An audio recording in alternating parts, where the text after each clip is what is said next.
Okay, we get it. You don't like 3D anime. CGI, it's like the cheese touch of the anime industry. No one wants anything to do with it, and there's a notorious stigma around it where anything 3D is bad. But I'm here to tell you that that's not true at all.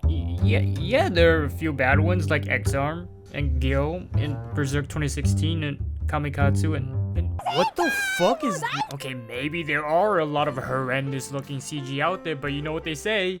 I don't know what the fuck they say, but I promise you that there are some really good ones out there too. The most recent one I can think of was Trigun Stampede, done by Studio Sunrise. It's a complete reimagination of the 90s series, but done entirely in 3D, and it looks absolutely beautiful. There was also Mamoru Hosoda's Bell in 2021, which in my opinion is the most stunning portrayal of CGI that I have ever seen in any anime. So yes, there are good 3D animes out there. There aren't a lot of them, but they exist. And it just so happens that one of them flew under the radar last season.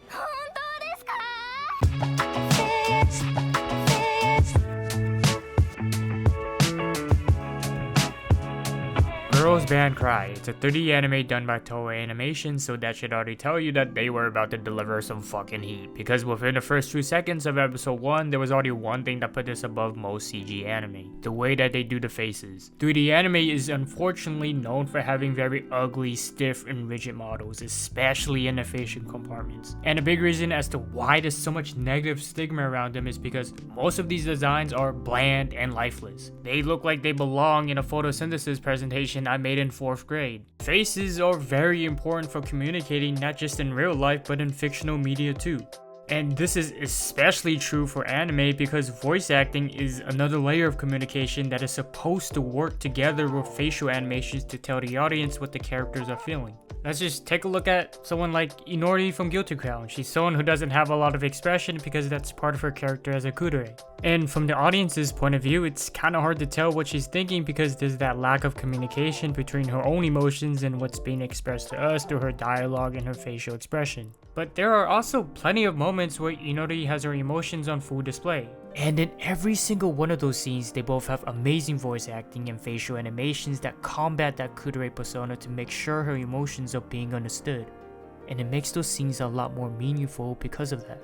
So whenever there's an imbalance of the two layers, it's going to create a disconnect between the character's emotions and our understanding of them. And in most 3D cases, it's the faces that are going to take us out of the moment. But the facial expressions in Girls Band Cry are fucking insane and better than some 2D animations. With every vocal implication, there are small details that make their faces fluid and transparent. It makes every single one of these characters feel alive. I've never seen such beautiful blinking in an anime before until I watched this. It's insane how much detail is put into these faces. And it's all necessary because all of these characters need these details in order to complement their unique personas that they have throughout the entire show.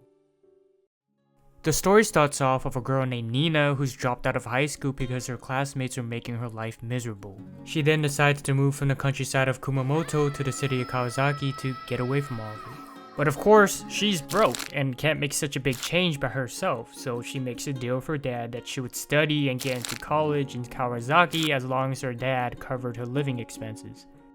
Though she really wanted to prove to everyone that she could do things by herself in her own way, she had to keep her promise to be somewhat financially secure in a big city.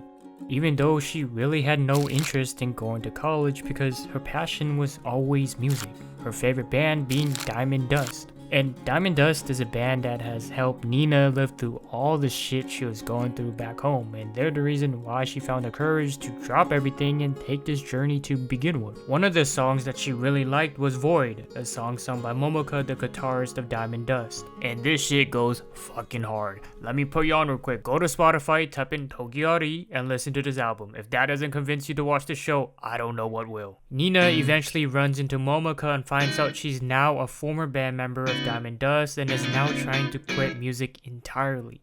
But then Nina's like, what the fuck, I just got here, you can't just quit after dropping Song of the Year. And then Momoko was like, I bet, hold my fucking guitar and fucking watch me. I'm done making music, I don't have the passion for it no more, it's a waste of time, I'm no longer part of Diamond Dust, I want to move on, leave me alone, it's time to just give up. But then Nina's like, shut the fuck up and play, what the fuck are you, a loser? Why are you giving me your guitar? I don't even know how to play this shit. And then she starts chasing Momoko and gives this really heartwarming speech about following her dreams, and then they do this public performance together in the streets of Kawasaki, and eventually they decide to start a band together, and that's basically how the story starts off. But that's just 2 out of the 5 band members introduced. Everyone in this band has their own stories and issues they have to compromise in order to make this band work.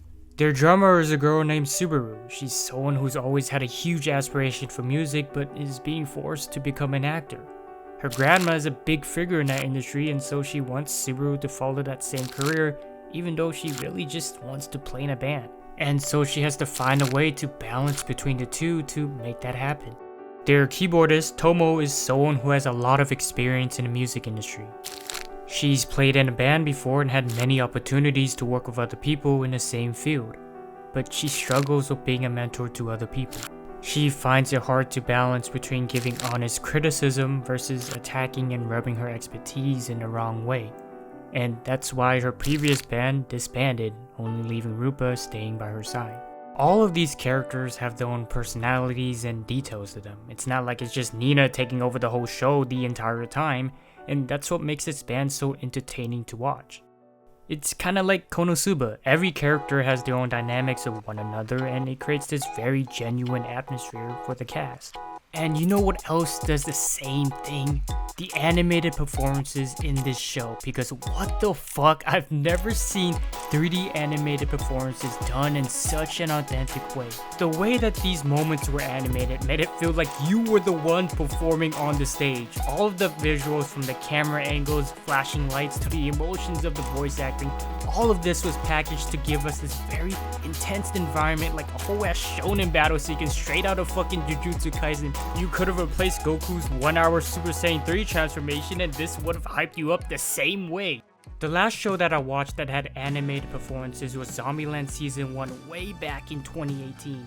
And they were done entirely in CG, and it's not like it was bad, but it wasn't anything to the standards of Girls Band Cry. So to see these performances done in such a different way was something that I respect and gotta give a lot of credit to Toei Animation for doing, because they could have easily lowered the production on the performances and still had a great story to tell, but that's not what they chose to do.